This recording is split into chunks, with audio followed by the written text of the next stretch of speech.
एका मुलाने सुरवंटातून बाहेर निघणाऱ्या फुलपाखराला मदत केली आणि या मदतीमुळं फुलपाखरू मरून गेलं. काय घडलं बरं? सुरवंटातून फुलपाखरू बाहेर येण्याची मदत धडपड करत होतं आणि ती धडपड पाहून त्या बागेत बसणाऱ्या एका मुलाला वाटलं, अरे किती हा त्रास, त्यापेक्षा मी थोडी मदत करतो ना त्याला. आणि ते मदत करण्यासाठी त्याने त्या फुलपाखराला सुरवंटातून हळूच बाहेर ओढून काढलं. परंतु या क्रियेमुळे फुलपाखराचा जो नैसर्गिक संघर्ष होता आणि त्या संघर्षातून त्याच्या पंखांना जे बळ येणार होतं ते बळच नष्ट झालं आणि ते फुलपाखरू काही क्षणात उडण्याची धडपड करत असतानाच मरून गेले. गोष्टीचं तात्पर्य खूप मोठं आहे, जे की मी आत्ता पाहते बरेचसे पालक आपल्या मुलांना इतकं स्पून फिडिंग करतायत, इतकी मदत करतायत की ते मुलांना पंगू बनवतायत. पंगू म्हणजे पांगळं बनवतायत. शब्दशः अर्थ घेऊ नका. पांगळं म्हणजे तुम्ही त्यांना अक्षम बनवत आहात, कमकुवत बनवत आहात थोडक्यात. काय करताय तुम्ही? सकाळी उठल्यापासून कधी कधी अगदी ब्रश हातात देण्यापासून, भरवण्यापासून किंवा कपडे हातात देण्यापासून सगळ्या गोष्टी तुम्ही पुरवताय, विशेषतः आई. आणि कधी कधी वडील सुद्धा अतीव प्रेमापोटी ते करतात, तुम्ही मान्य आहे. परंतु यातूनच पुढे काय घडतं, मुलाला जेव्हा बाहेरच्या जगात संघर्ष करायची वेळ येते तेव्हा ते मूल कमकुवत बनतं तिथे. आणि त्याला तो संघर्ष कसा करावा किंवा येणाऱ्या परिस्थितीला तोंड कसं द्यावं, त्यातून कसा मार्ग काढावा हेच कळत नाही. मग यासाठी काय करता येईल बरं? छोट्या छोट्या गोष्टींमध्ये मुलांना स्वावलंबी कसं बनायचं हे शिकवा. लक्ष तुम्ही द्या, परंतु हेही लक्षात ठेवा, आपण आयुष्यभराला त्याच्या सोबत नाही आहोत.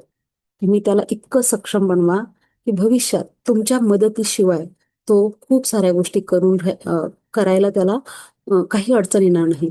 आणि त्याला कायम प्राऊड फील राहील की येस, माझ्या पालकांनी मला स्वावलंबी केलं, म्हणून मी इतक्या सक्षमपणे माझ्या आयुष्यात पुढे जाऊ शकले. म्हणजेच त्या फुलपाखराला सुद्धा नैसर्गिक बळ त्याच्या पंखात येण्यासाठी नैसर्गिक पद्धतीनेच त्याला बाहेर यायला लागतं, तेव्हा त्याच्या पंखात बळ येतं. मग आता हल्ली मुलांना जेवताना सुद्धा आई मागे फिरत असते किंवा मोबाईल देते हातामध्ये किंवा मागे फिरून फिरून बळच बळच त्याला खायला घालत असते. गरज नाही त्या गोष्टीची खरंच. त्याला भूक लागल्यानंतर तो आपोआपच खाणार आहे. जास्त काळ कुणीच उपाशी राहू शकत नाही. त्याला भरपूर खेळू द्या. खेळल्यानंतर भूक लागणारच आहे. आणि भूक लागल्यानंतर सकस अन्न कसं पुरवायचं, पोषण कसं उत्तम मिळेल, न्यूट्रिशन कसं छान राहील, याकडे मात्र तुम्ही लक्ष द्या. परंतु या गोष्टी कटाक्षाने पाळा की तुम्ही त्याला सतत भरवत राहणं. सुरुवातीला त्याचे ओठ बरबटून जातील किंवा तोंडावर खूप सारं खरकट येईल किंवा खूप घाण करेल तो. ठीक आहे, मान्य आहे. तुम्ही सुद्धा सुरुवातीला स्वयंपाक करायला जेव्हा शिकता किंवा कोणतीही गोष्ट करायला शिकता त्यावेळेस ती ओबड-दोबड, विचित्र अशीच काहीतरी होते ना. तसंच मुलांचं आहे. तो इकडे तिकडे खोली खराब करेल किंवा तो कपडे खराब करेल म्हणून त्याला नको भरून द्यायला, मीच त्याला भरवते. असं प्लीज करू नका. तुम्ही त्याला कमकुवत बनवत आहात. तीच गोष्ट सगळ्याच कामाच्या बाबतीत. त्याला त्याचे कपडे कपाटातून स्वतः काढू द्या. कपड्यांच्या घड्या त्याला स्वतः घालू द्या. त्याला जबाबदारीची जाणीव होऊ द्या. स्वावलंबन, जबाबदारीची जाणीव आणि मीही हे करू शकतो हा जो आत्मविश्वास आहे ना, हे येस मी हे काम केलं, हे त्याला खूप भारी वाटतं. आणि त्याच्यातून त्याचा एक वेगळाच आत्मविश्वास, त्याच्या वागण्या बोलण्यात एक वेगळीच चमक येईल. तुम्ही हे करून तर पहा.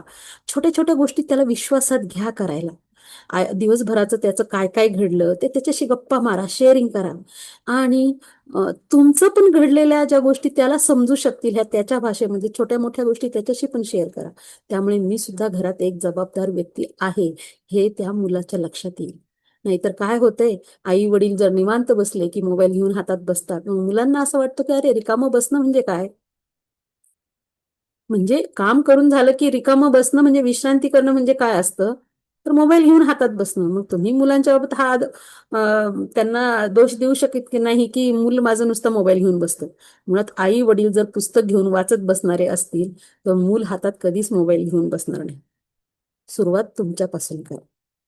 मुलाला जर संघर्ष करू दिला, योग्य तिथं जाणीवपूर्वक संघर्षात टाका असं पण नाही, योग्य तिथं गरजेपुरता संघर्ष.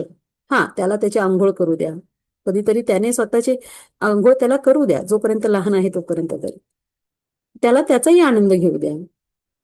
त्याला त्याचे कपडे कसे घालायचे ते शिकवा. सुरुवातीला सुरुवातीला शिकवण्याची गरज आहेच, पण नंतर नंतर त्याला ही जाणीव होऊ द्या की अरे, मला आता इथे बसल्यानंतर पाण्याचा ग्लास हातात मिळणार नाही, मला उठून घ्यायला लागणार आहे.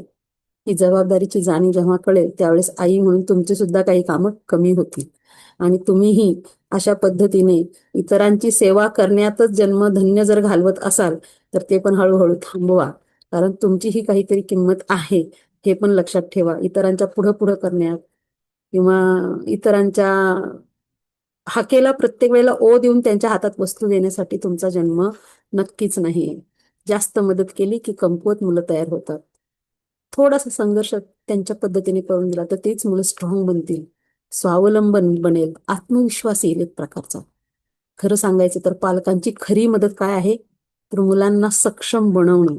या जगराहाटीमध्ये, या जगाच्या बाजारामध्ये मुलांना सक्षमपणे सगळ्या परिस्थितींना तोंड देता येण्यासाठी त्यांच्या पंखांमध्ये बळ देणं हे तुमचं काम आहे.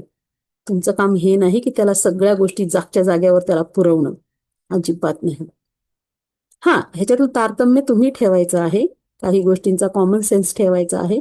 असं नाही की सगळी परिस्थिती असतानाही तुम्ही त्याला जाणीवपूर्वक स्ट्रगलमध्ये ढकला किंवा संघर्ष करायला लावा.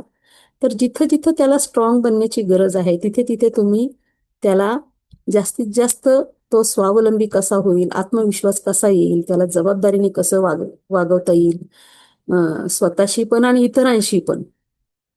म्हणजे प्रत्येक पालकांनी हे लक्षात घेणं फार फार गरजेचं आहे. सध्या जे काही वातावरण आहे, एकुलते एक मूल आहे, त्यामुळे जे मला आयुष्यात मिळालं नाही ते माझ्या मुलाला मिळालं पाहिजे ह्या भावनेपोटी खूप साऱ्या गोष्टी त्याला अगदी नको म्हणे इतपत पुरवल्या जातात. म्हणजेच थोडक्यात ही फुलपाखरीची गोष्ट छोटीच होती, पण त्यातून तुमच्यासाठी खूप मोठा धडा होता. आयुष्यातला संघर्षच आपल्याला मजबूत बनवत असतो. जर तुम्ही प्रत्येक वेळेस मुलाला स्पून फिडिंग करत राहिलात किंवा प्रत्येक गोष्ट हवी ती सहजपणे त्याच्यासाठी उपलब्ध करून देत राहिलात तर हेच मूल पुढे जगाच्या जगरहाटीमध्ये कितपत टिकेल ह्याचा तुम्ही विचार करा. प्रत्येक गोष्टीसाठी रडत तो तुमच्याकडे येईल आणि तुम्ही प्रत्येक गोष्टीसाठी त्याला जगाशी तोंड देणार की त्याला द्यायला लावणार हे तुम्ही ठरवायचं आहे. तर मी आहे यशस्वी पुष्पा, चाइल्ड काउन्सिलर. अशा छोट्या छोट्या गोष्टींसाठी हा व्हिडिओ मी बनवत असते. उद्देश हाच आहे की मुलांना शक्य तेवढं आणि पालकांनाही शक्य तेवढं माझ्या या चाइल्ड काउन्सिलिंगमुळे थोडासा हातभार मिळावा. तर डिटेल माझा फोन नंबर किंवा इतरही तुमच्या काही शंका असतील तर नक्की संपर्क करा. Thank you for watching this channel. आवडल्यास नक्कीच शेअर करा, सबस्क्राईब करा, लाईक करा. Thank you for